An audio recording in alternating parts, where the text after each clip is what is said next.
untuk selanjutnya, apakah tanaman kastuba ini mempunyai manfaat selain menjadi tanaman hias, Bu?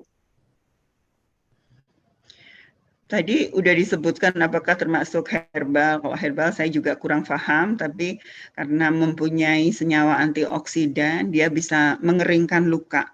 Jadi apa namanya? Dia kan tanaman bergetah.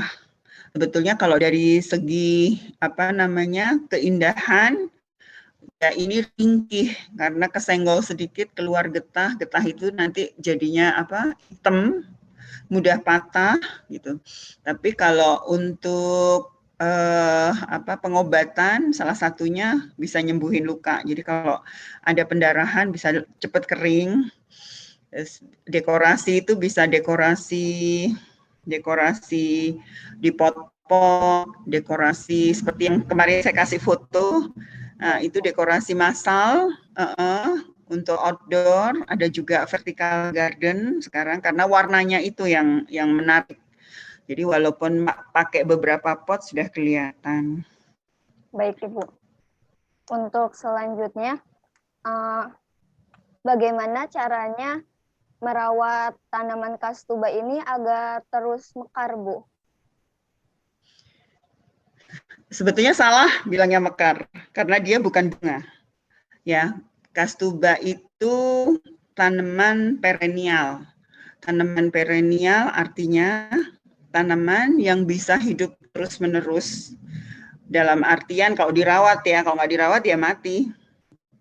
Nah, tanaman itu ada dua, dibedakan tanaman perennial dan tanaman annual. Tanaman annual itu tanaman semusim yang biasanya mau nggak mau setelah itu musim 4 bulan ya dia mati. Kalau toh dia bisa hidup, mungkin dengan perbanyakan biji, stek, dan lain-lain. Nah, khusus kastuba ini karena tanaman perennial, dia hidup sepanjang masa. Dia bisa ditanam di pot, bisa ditanam di tanah atau sebagai tanaman, karena kalau dia dibiarkan itu bisa sampai tinggi 4-5 meter. Karena yang kita budidayakan itu sifatnya komersil, ya kita bikin indah di pot-pot. Khusus untuk Natal biasanya semua size kita keluarin. Jadi asal size kecil yang biasanya buat meja-meja kafe, ada size small, medium, jumbo, sampai super jumbo. Tingginya bisa sampai 1 meter. Cara perawatannya, dia ini banyakannya dengan stek batang. Jadi kalau cara budidayanya setelah di stek, biasanya kita untuk media penyetekan itu lebih kuat kalau dia pakai oasis. Jadi tetap kita kasih perangsang tumbuh, perangsang akar. Nah, setelah ditancepin di oasis, kita biarkan kurang lebih, kita tanam di media juga. Selain di oasis ini ditanam di media. Nah, nanti kurang lebih setelah 1 bulan 1,5 bulan, setelah dia keluar akar, baru kita pindahkan ke pot sesuai pot yang kita inginkan atau pot sesuai dengan size-nya ya. Kalau size mini berarti ya pot 10, size small, medium, 17 cm dan lain-lain seterusnya. Nah, untuk perawat selanjutnya, kita itu kalau lihat tanaman, kita umpamakan tanaman itu seperti manusia. Jadi dia ada masa baby, yaitu pada waktu disetek, ada masa vegetatif, yaitu prapuber biasanya ya. Jadi bayanginnya gampang. Terus ada masa generatif, masa reproduksi. Nah, kalau otomatis kalau dia masih baby, berarti kan butuh pupuk, penyiraman, pestisida itu sedikit dibanding yang masa vegetatif dan masa produktif. Nah, setelah itu karena dia butuh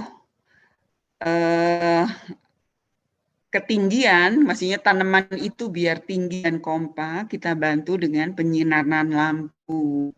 Kalau di negaranya sana dia tumbuh dengan biasa. Nah, ini kita bantu dengan lampu, tujuannya apa? Supaya dia ada tinggi. Nah, setelah dia agak tinggi dan bentuknya sudah bagus, sudah monding, udah layak untuk dijual, baru kita lakukan treatment untuk generatifnya dia tidak berbuah dan tidak berbunga. Karena kastuba ini sebetulnya kalau sudah keluar bunga atau keluar putik itu malah nggak bagus. Jadi sebetulnya berubah warna itu daunnya, daun bagian atas. Bagaimana caranya supaya dia berubah, warnanya berubah? Kita lakukan penyungkupan karena dia butuh malam yang lebih lama.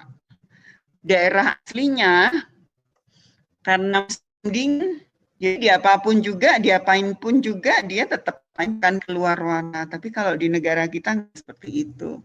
Jadi kalau lihat di budidayanya itu di lahan di dalam rumah plastik kita bikin sungkup-sungkup. Kelemahannya, jadi tanaman ini akan meninggi yang biasa dalam istilah biologi disebut etiolasi.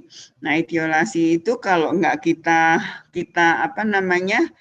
perhatikan bakalan fatal karena bentuknya udah nggak karu-karuan. Jadi dia harus dihambat dengan penghambat tumbuh.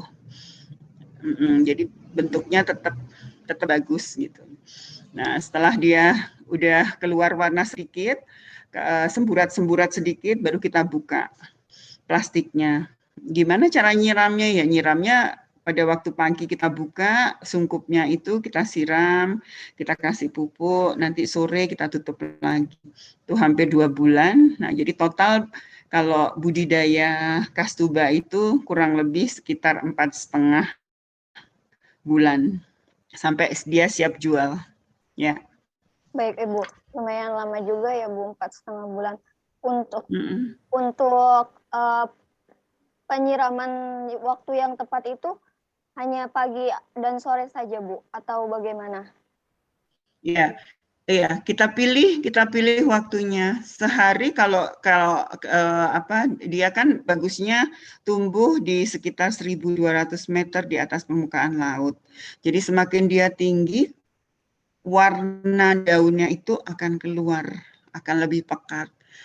Biasanya karena kita bikin masa, ya kita ini penyiraman tuh kalau nggak pagi ya sore aja sehari. Tapi untuk setelah dia siap jual, setelah siap untuk didekor atau untuk perawatan misalnya hobbyis yang di Jakarta gitu, dia paling nyiramnya dengan lihat medianya. Kalau di medianya kita pegang masih nempel, berarti tidak perlu disiram. Kalau sudah nggak nempel, berarti dia kering, perlu disiram. Ya. Baik Ibu, pertanyaannya sudah tidak ada lagi. Terima kasih banyak ya Bu sudah. Sebentar, aku mau nunjukin ini. Apa itu Bu? Ini kastuba.